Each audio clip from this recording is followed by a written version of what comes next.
here. Alright, so I think G2 is going to ban Bard as the last one if they want to remove some of the strong laning power again from CLG's bottom lane. And then actually we have almost everything we could have expected. Nidalee is still the standard purple side. The question is for CLG, with Ryze being available, and it's a great champion for Perkz, do you value that above taking the Ekko? But if you do, you kind of nullify your bans, because then you give Kikis one of his best champions, and your entire strategy was removing comfort picks away from Kikis, make him a weak laner, and give an advantage to Darshan. So I think Ekko for him would make a lot of sense, but it's a big risk with the Ryze pick. Definitely agree. Ryze is up there. Of course, you can split some of the junglers here. Graves and Kindred not far apart in power. You probably split those 1-1. As far as supports go, that Bard is still up for Aphoromoo. Kindred is actually the pickup here. Interesting. People still perceive this champion to be well above. Yeah, I think Ekko's for sure, but Kindred is believed to be just well above the Graves, who is next in line. Yeah, now obviously a lot of times you would take either 2 power picks in the first rotation on the red side, or you just take like the best support left, because you don't want to show too much. But I think going Ryze, Ekko is actually not terrible if you consider the fact that G2 are really, really good with these 2 specific picks. Yes. Obviously, you show instantly that Ekko is going to top lane and Ryze is going mid lane, so you lose some of the potential flex picking. But this is about removing some key picks also from CLG, because we know they can play the Ekko, we know they can play the Ryze in mid lane. I just want to see if Huhi is going to have a special pick ready, because they're obviously going to expect Ryze to be locked in by G2 here. And that's the thing, is depending how you play the pick and ban, typically we consider red side to be the team that gets to counterpick, to get to wait and play the matchup that's best for them. But the way the pinch was set up, the Kindred on the one side, the Ryze Ekko on the other, as you mentioned, CLG can now counterpick both of these solo lanes. And that clearly must have been the goal, because otherwise I would heavily disagree with the Kindred first pick. When you have a Graves as well, or even an Elise pick for Xmithie against the Kindred, I think when you target the top laner with 2 bans, you do not give him the 3rd champion he can actually play at the top level right now.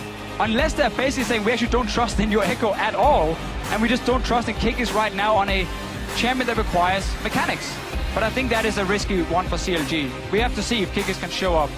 It's going to be on Kikis. He's definitely had a shaky tournament so far, as has the rest of G2. Of course, 0-2 so far in this tournament. Poppy, though, grabbed to battle the top lane matchup. The Lucian grabbed early on. Not going to go to Emperor here. Stixxay not going on that. Caitlyn, of course, it was banned away, and Lucian's the next go-to.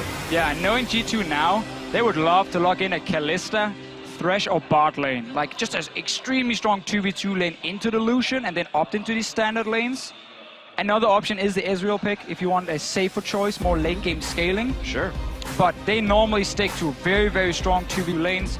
Poppy, no surprise, with all the top lane bans, and of course Ekko being picked away. And we're still obviously waiting for that last pick for Huhi from CLG.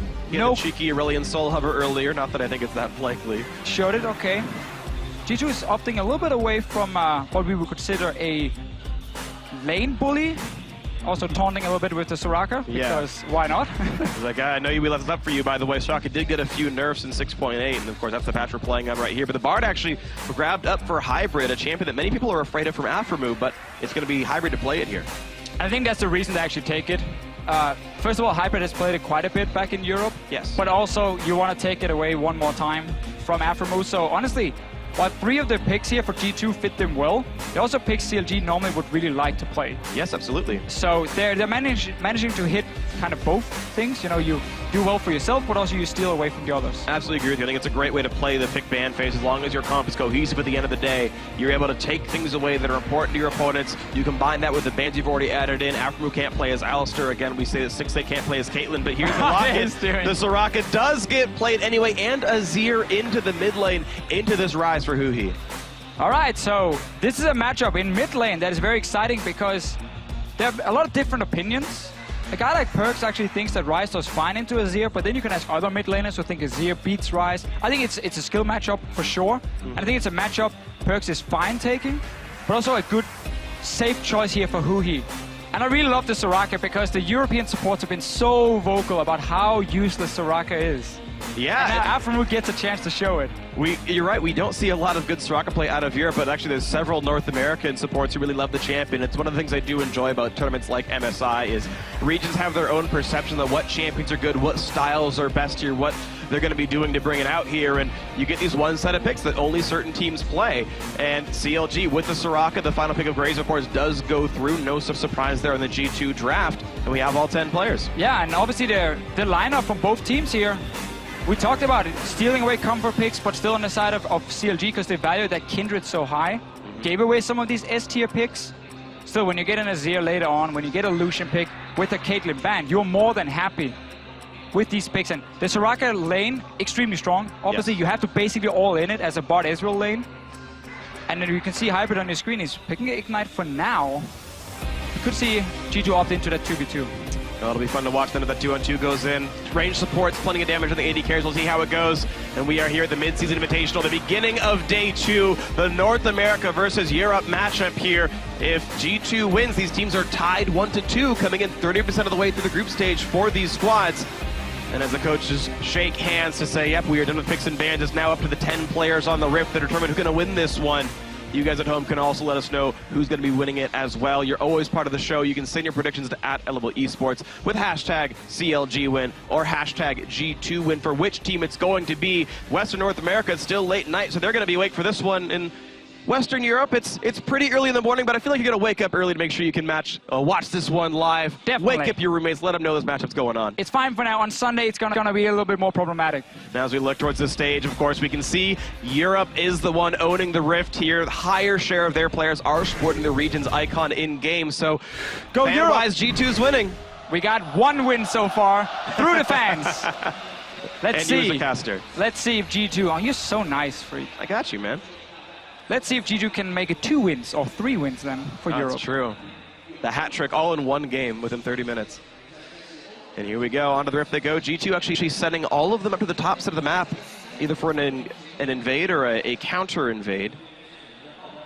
But CLG just playing the defensive line. They see the invades coming through. Yeah, and we can see on the side of G2, they're running double teleport. This is again the very standard thing for them. And it means if you do have these standard lanes, you will very, very often see once we hit like level 5, level 6, the team starts setting up these potential dives with teleports coming down, jungler moving in, and you create suddenly a 4v3 or 5v4 situation. And basically, as long as you can execute it properly, you will pick up quite a few kills and tend to get a tower. That's the optimal style for G2 with the double teleports. But we need a few levels, and we need a bit of time before we're going to see any of that action. And it's one of the things that actually has people liking champions like Lulu or champions like Ryze into Azir is not really a good teleport user. So if you are a native teleport user in the mid lane, then you always have the ability to out-rotate your opponent and make those cross-map plays. Okay, Hybrid sneaking in. Walking into a press caught by the Soraka, exhausted as well, and he's got nowhere to go. He'd have to flash into CLG's territory. Run to the bottom, let's slow down. First blood picked up by Stixxay already. CLG were basically waiting in mid lane. They wanted to see where G2 was sending their dual lane before reacting. And Hybrid, we're trying to set up a cheesy gank around the mid lane. Walks straight into 2 members and ends up dying. And had zero clue that anyone was hiding there. Perfect start for CLG. Unlucky, I think, for sure. And now Emperor in a 1 versus 2. His kingdom being challenged here. Aphoromoo, plenty of damage to the Soraka, healing himself with the Qs. And yeah, I mean, he'll stand up eventually, so no big, shock there. The melee minions all got denied. Emperor has nothing so far in this lane. Yeah, CLG obviously saw the Bard pick and with the Ezreal and said, okay, you do have a decent 2v2 if you look at especially at the early levels where Ezreal and Bard are very strong, like level 1. But when we take the Soraka, we can match that 2v2 as long as we do not get all in. Teleport in, a jungler may be coming, and then a CC landing from Hybrid. Then this lane is going to be fine for CLG. They're going to keep pushing it in, and such a start for G2 now. They lost everything around level 1, which is where the Ezreal Bard really shine. Bard level 2 is not the most exciting level up. But here comes Trick to the top side with the red buff, level 3. Yeah, and at the same time, Huhi and Perkz in a battle as well. Perkz diving in, gets through. Huhi has to burn the heal. Now the push on Aphoromoo. That should be the kill. Yes, it is. Hybrid gets revenge from the first blood. Trick running away, but now here comes Darshan. Looks for it, but the magical journey traded around. Darshan does pick it up. Meanwhile, Huhi did get a kill in the mid lane as well. So now Emperor running away. Here's Xmithie, a double for Darshan. It's already 4-1. Make that 5. A triple kill for Darshan. We didn't even get to see what happened before Kikis was dead. He couldn't even join in. And suddenly, G2 went aggressive with the gank. Actually, the correct play technique, ganking that top lane, but CLG just responding. Look at your minimap right here. Kikis is running around mid lane, so while the gank is happening top, Darshan can TP in, and CLG, they're just buying time. Yeah, you lose one member. So Kikis was actually diving in mid lane and died to Huhi at the same time. And now CLG, instead of what could have been a TP match, ended up being Darshan just coming, picking up a few kills for his team, and yeah, it's a 4v3. I mean, this is a perfect start for CLG. They won a 4v3 and they won a 1v2. How do you win every lane at the same time? How do you die between two towers at like level 2? I have no idea what happened in that mid lane. Oh my gosh, well this is a catastrophic start to the game for G2. And they already started the tournament 0-2 in win. Start to the game for G2. And they already started the tournament 0-2 in wins, but now, oh man, in game 3 is not looking good for them here. Counterlogic Gaming though can look happy. A triple kill on a Poppy, walks into the lane with Spectre's Cow and goes, nice items, bro. And everything really went wrong already at level 1. We're just gonna see the mid lane trade by Perkz, and then here, look, bottom of your screen, Kikis shows up, dives under the turret for Huhi. What? And it doesn't get the damage. He needed one more auto attack, and he wanted to get a turret range. Even that, hybrid. And he's going to go down. Stixxay gets another one. 6-1 is the kill score already. Xmithie getting the top lane gank. And now we get one of these solo queue games for G2 where everything just falls apart. I mean, they couldn't have gotten a worse start. Like, even at level 1, not only did hybrid face check and die, Kikis was starting on top side, yet he had to teleport down to take the 1v1 lane against Darshan. That meant they had no teleport, so when they wanted to gank the top lane, Darshan could join, Kikis could not. And suddenly that gank actually became too risky, backfired completely, and for a team who had such a poor start yesterday, so much hate right now around this G2 lineup, and you are now down 6 kills to 1 at 5.5 minutes. This might be one of the worst starts actually ever in the history of competitive League of Legends. And also one of the best starts by CLG. Sure, I don't know why I'm phrasing it from G2. Like, I'm aware that I'm rooting for North America here in this one, but it's just, it's mind-boggling that this is the sort of situation that so many things went wrong for G2. A great level 1 for Counterlogic Gaming, great team fighting afterwards with all these random ganks and whatnot. And now Huhi constantly having people in his lane trying to fight him. Heck, he's been ganked by the jungler and the top laner now, and he's still winning in CS. So a few things have gone wrong, yes, but honestly, G2 could just have played a more passive laning phase then after everything went wrong level 1. Because you know you lost your teleport from your top lane because you had to go to the bottom lane. So you know if you do gank top lane, TP disadvantage. Enemy TP can just happen instantly, and suddenly it's a 3v3. Or theoretically, Perkz is supposed to join. Or, and then, like, it actually matches up, but I mean, all of that went wrong. So, like, it is a bad start, but then it's also G2 just making it even worse. So they are the team making their mistakes. It's not like CLG is just randomly running around and kills just happen in front of them. No, they know, okay, if you gank top right now, we can TP in. We saw Xmithie move up as well, and suddenly you turn that gank around. And obviously the Kikis dive in mid. Never had to happen either. So G2 are making mistake on mistake on mistake, and instead of trying to save the situation, they make it worse. Well, they're going for another play right here. The 2-1-2 gets there, gets a slow on Aphoromoo, is forced to burn the exhaust, but now the root's going to land and keep hybrid out of range. Aphoromoo still low on health, but will get away. The jump in for Emperor doesn't mean nearly enough. Aphoromoo will survive on Soraka. Did have to burn the exhaust. Stixxay's heal is up, but the gank turns into nothing. I mean, just look at the item disparity. Ezreal has starting items versus BF Sword double longsword. Yeah, and currently he's sitting on 1200 gold. He's going to get a tier for himself. Around the mid lane, we have Xmithie, and Huhi's going in, and he misses! Oh, he misses the ulti! Perkz roots him in the turret. That's going to be the kill easily in the solo. And now Kikis is in, but Xmithie can just jump the wall. I'm not sure why Kikis completed the teleport. That was this is a weird game. It's a very weird game. This is a very weird start to this game. Huhi trying to make the big play. Even then, even pushing Perkz towards Xmithie, I'm not sure how much damage they expected to have. Like, it's a full HP Ryze. He's trying to dive. I don't know. I really don't. He's got a stinger. It's not like it's that much damage coming out of Huhi there. No. A lot of questionable decisions this game. Yeah, I mean, we talked about how, you know, this G2 bot lane, they want to set up ganks against the Soraka. That's how you play against Soraka. You gank her. Very, very squishy target, obviously. You had their CC from Hybrid. Once we had the 2v2 lane, the G2 actually tried to opt out of. They're still going to lose this mid tower, bot tower, top tower, you know. Let's make it top tower instead. Yeah, that's the one. I mean, they're going to lose the other towers at some point. Most likely. You never know, though. Just spoiling it for everyone. Comebacks do happen, okay? We haven't scripted this game this badly. There's always a chance that... When you're this far down, you better lose your auto turrets at some point. Yeah. You would hope for CLG's sake that they don't somehow make this go really badly for them. So certainly in control here, 6 kills to 2. The first turret of the game goes down as well in the, I want to say heads up 2-on-2. That's not exactly accurate considering everything that happened so far this game. Right. The advantage was either way earned by the individual skill of the CLG members here. In a 3,000 gold game, is there advantage for the result of all these plays? Perkz failed to rune prison a cannon minion and recall sadly. This is one of those fun games if you're a jungler. You're just kind of running around farming a little bit, and then your laner's call for another gank, and you move up, and while you're there ganking and thinking you're the man who's making a difference, TP start happening, and people die left and right, and...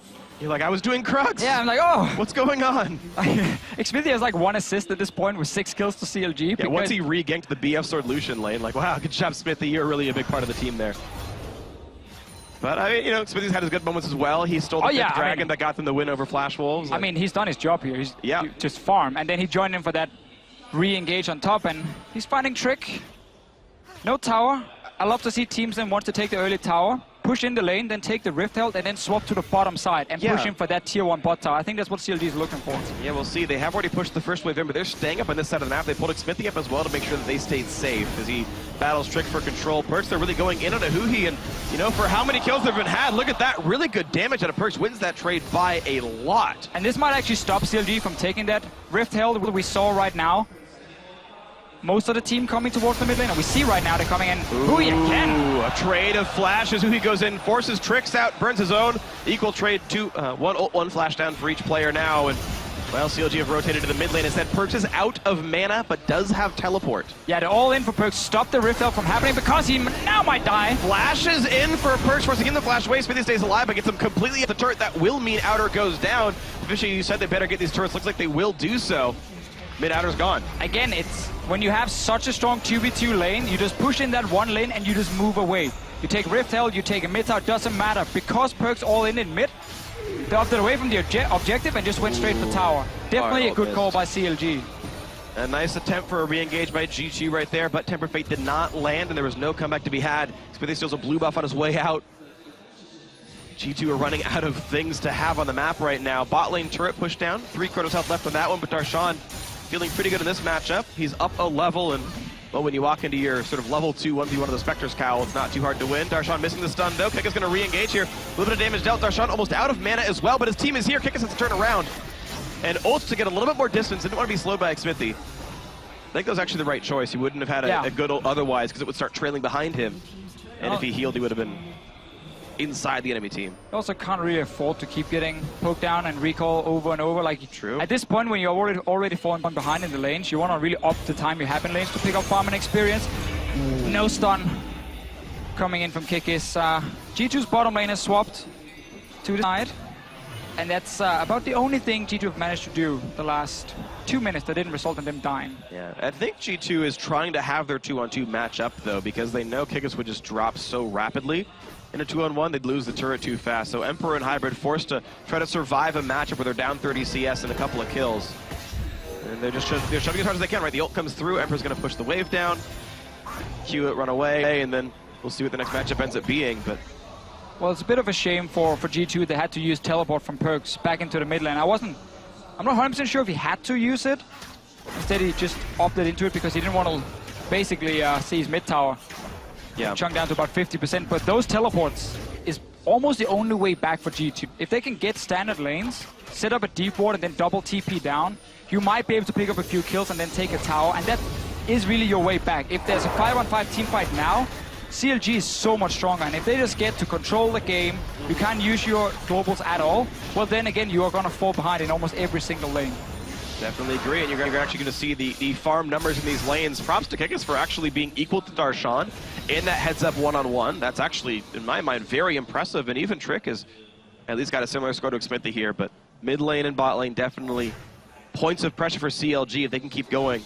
Stixxay looking to knock down another turret here as he was part of the top lane and the mid lane turret kill. Now onto that bot lane. Let's see if he can get another 900 gold for the team. Yeah, when you lose that early mid tower, it just makes it so hard to do anything on the map because you know your Ryze is going to get pushed into his tower, and then it's so much faster for CLG to roam from mid lane, to the side lanes.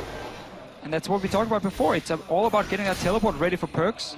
When it's ready, that one play needs to work for G2. They have to TP in, pick up a few kills and a tower, otherwise the game is over. Well, there's maybe the chance. Of course, the cooldown is there, so of course Perkz can't TP right once now. It's ready. But you see wards like these that CLG are standing on top of and then pushing past.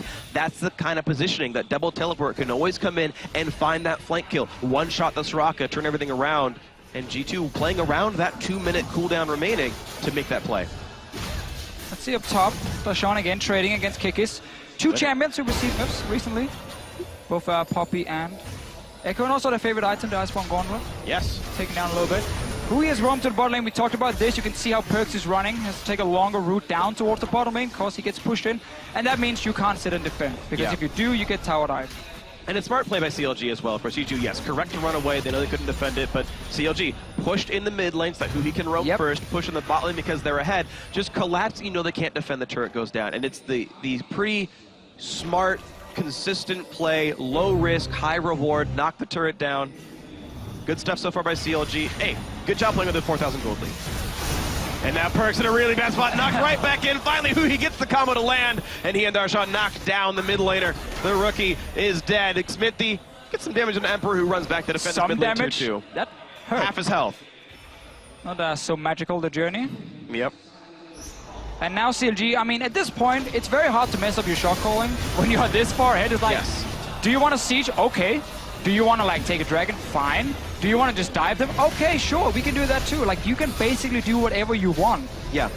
And this is because you played much better than the other team in the early game. Absolutely agree. I like games like these as a caster sometimes because it just helps you illustrate. Like, 5% of all games start this way when you're playing ranked by yourself. Like, oh, we're 6-0. And we've all had games where we lose that. We're like, what did we do wrong? How did we lose a game like this? It's like, well, here, watch CLG vs G2 on day 2 of MSI, and just, look, dual lane pushes in, roams to mid, recalls, goes bot lane, mid pushes in, roams for the turret, and just these consistent play around objectives. Just a little roam down, because again, Darshan have been pushing top lane, gets to roam down through the jungle. Perkz has no flash at this point, ends up going down, and you can see on the mini-map here for G2, it's so hard to cover every entrance, because again, you have no turrets to give you extra vision. You only rely on your minions and basically the few wards you can place in your own jungle, and that's not enough to spot everything that's happening. Another ward being placed by Hybrid, waiting now for CLG to come down, walk into the trap, push past that one ward, and then double TP on it. We're waiting for it. Yeah. That's the only play. That is the way that G2 gets back in, is getting a double TP flank, one-shotting somebody and fighting a 5v4. But as you said before, again, it's always fun to see importance of pushing waves. Yeah. It is not very exciting. It's not like, again, a sexy topic or anything. It's just you're going to push your lane, and whenever you do that, you always, of course, force the other team to react instead of being offensive. You know, they have to step back, wait for the wave at their tower.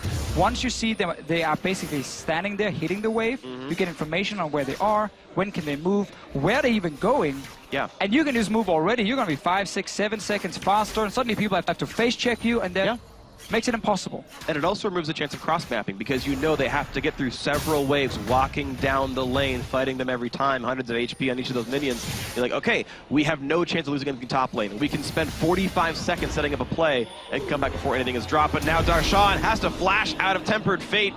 Nice one there by Hybrid, leading him properly. Perkz was roaming around. That did not require teleports. These bullets are still available, and you're seeing the glimmers of hope, these little plays that are being made by G2, but the bot side of the map completely controlled by CLG, and this has a very low chance of failure. Only one ward now behind CLG they can really use on the side of G2. Obviously, Darshan can join, and the reason you also see Huhi just follow the team now is because CLG obviously knows.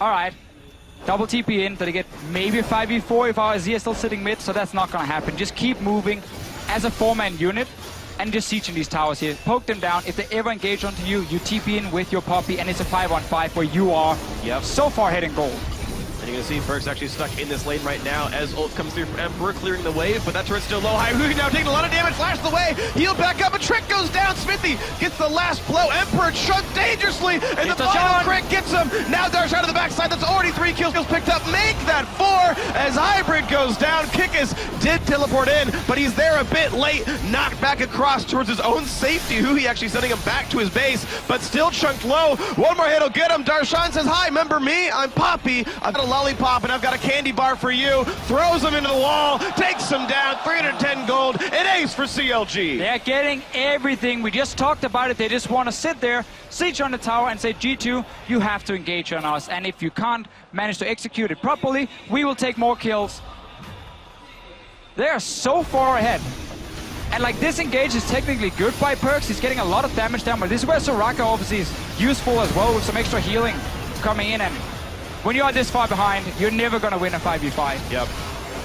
4 heals and Wish in that span of time, and then yeah, Hybrid's alone, not much of a chance to get anything there. Xmithie, nice job actually with the ulti, once they were already turret diving. Then yeah, a nice knockback on a Kikis who might have picked up a kill there, and we see the rest of this dive happen. Ah, we didn't get to see the end. It's okay, we knew it happened. Let's see, this is not a game though where you get a lot of dragons. That goes against what we have seen so far in this tournament. Because we've had long games, you know, a lot of back and forth. A lot of teams actually fighting around dragons. Right. In this case, sure CLG is happy just getting a few stacks. Want to get a bit of extra damage on towers.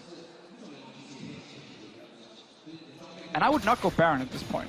I wouldn't either. Because if I'm this you far don't ahead, need it. Yeah, you don't want to risk a potential Baron steal. But not again, it's not gonna matter. But yeah, a game where CLG loses, you play this game 100 times and one time CLG loses it, it probably involves them giving away a Baron steal. Maybe 2 or 3 Barons. Yeah, I mean like, but yeah. By definition still involves one. Not strictly one, but... But man, CLG right now, the confidence for this team going forward in this tournament, again, so many people put them as the weaker of the 4 teams fighting in the middle. So we look at LMS, we look at LPL, EU, and NA. A lot of people put CLG down as number 5. Yourself included. Myself I read that article. Yeah, no, that's fine. Yeah, definitely coming into the tournament. I mean, when you do the power rankings there, you have to look at the games they just played. I did the same thing on PTL. So it's a surprise in many ways, but it's also great to see CLG coming in and playing high-tempo games, a lot of fighting, reacting well with teleports as well. Certainly. So they fully deserve now being this far ahead, full control against G2. And for this G2 lineup, I mean, if you had a little bit of hope coming into the tournament today after a rough start, yeah, when you then go down 6 kills to 1 at like 4 minutes, yeah, that hope is gone pretty quickly. You know what does give hope to, though? Turkish fans. That's going to be an exciting one. Yeah, I mean, if this is the shape that G2 is in, you actually give a little bit of hope over to Supermassive to say, hey, you know what? Maybe International Wildcard deserves a little 2-seed at Worlds, and this is now an opponent within reach, I feel like, for the Turkish squad. So certainly a lot of games still to play this tournament. And keep in mind, G2 has a rematch against all these teams later on. Yeah. If they can shape up throughout the week, if they can, they still are in control, getting into the playoffs and doing a whole lot better, but it's going to require some significant improvements. Stixxay, it doesn't matter what Perkz does to him, he heals back up thanks to Soraka and just crushes the Ryze's health bar. Yeah, whenever Perkz is trying to do something, all he does is single target damage, which is perfect. Yep. For CLG's composition, because you got a fantastic single target heal from Aphoromoo. Yep.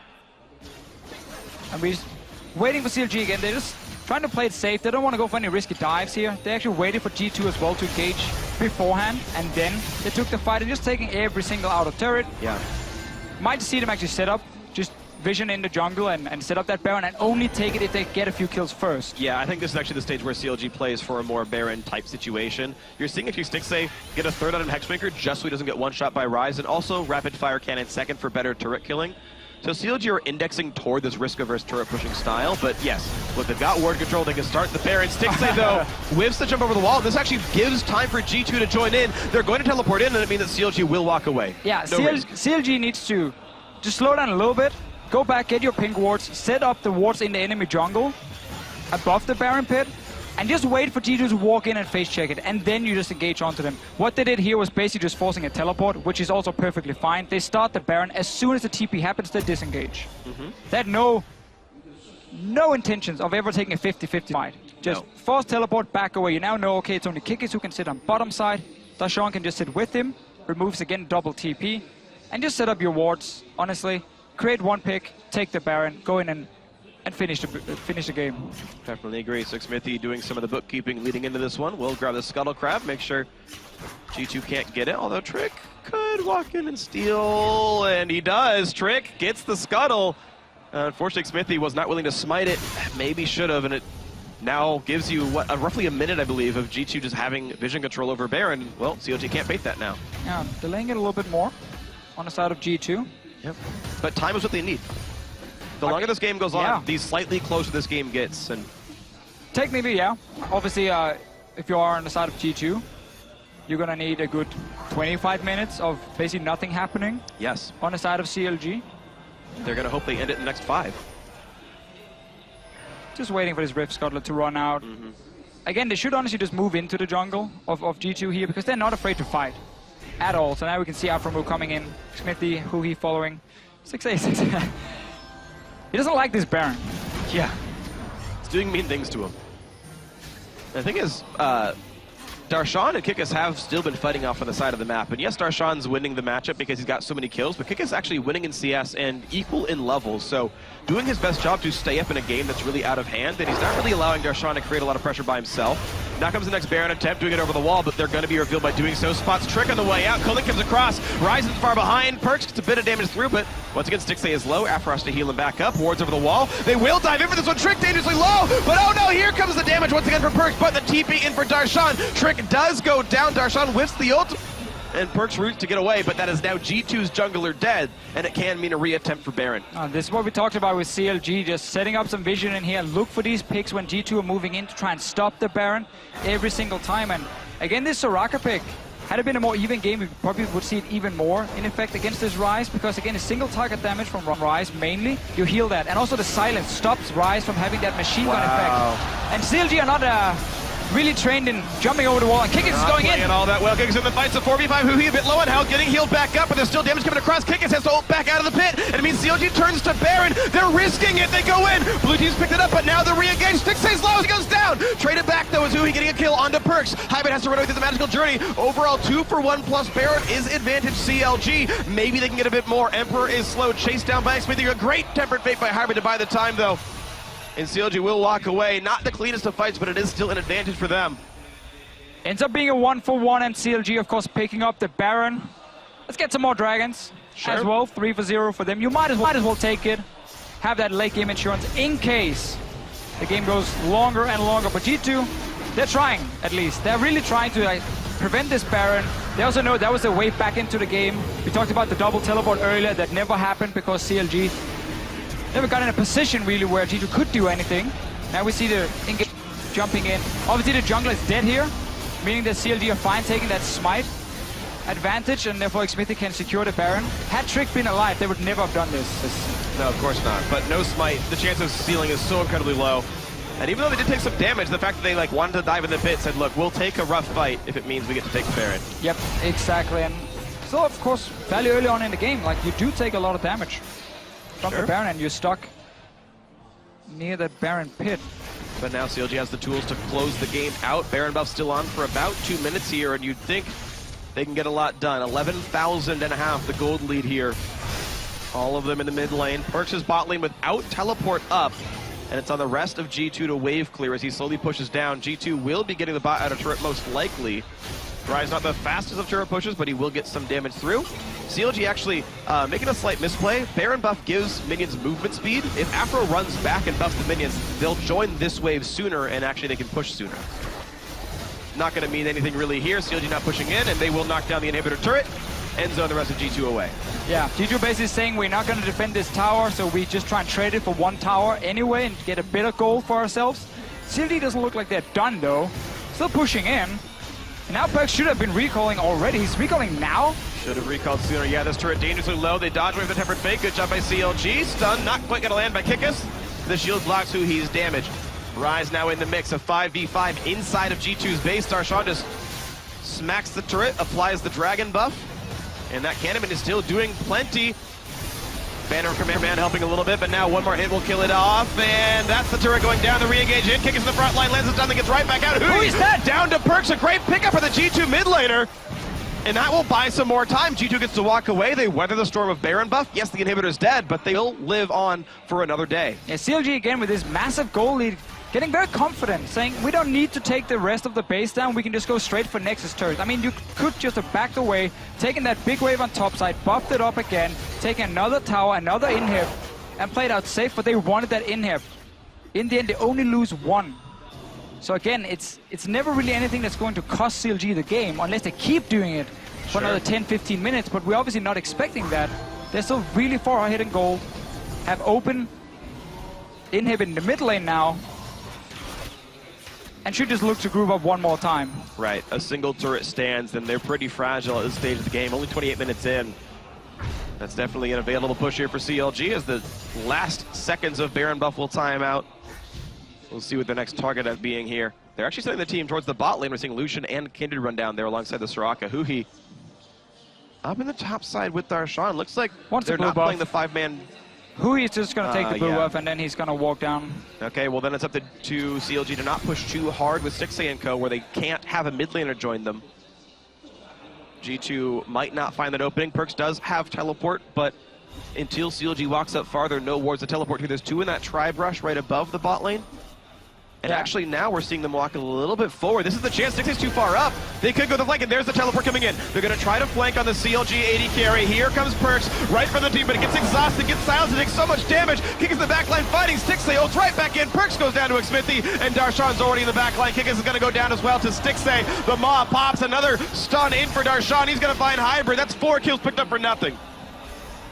CLG pushed up, had Huhi coming around the corner, and while G2 actually had a ward they could TP to, instant just Soraka silence straight onto Perkz.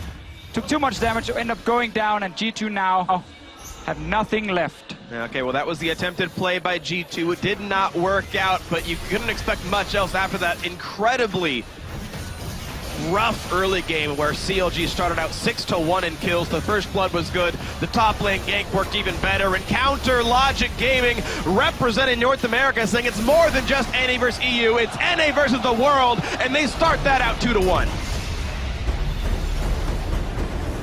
Fantastic early game by CLG. They saw a lot of aggressive plays by G2 when they didn't have the tools to really pull them off, and they just punish it again. Kikis without teleport, Hybrid trying to make that little cheesy play around the mid lane. Obviously a little bit unlucky for him, but the fact that Kikis didn't have teleport was something G2 knew, and yet they still opted into aggressive fights and lost more and more and more. That's the G2 style, though. This is a team that plays medium risk, medium reward. Cool, we're down for it. Could it backfire heavily? That's okay. We think it might work out well for us. And at this tournament, those choices are getting punished repeatedly. Whether it's flashing over walls, ganking without teleport, hoping Xmithie's not there, hoping they can dive a turret, well, they're backfiring. And it's a team who's playing like it's a basic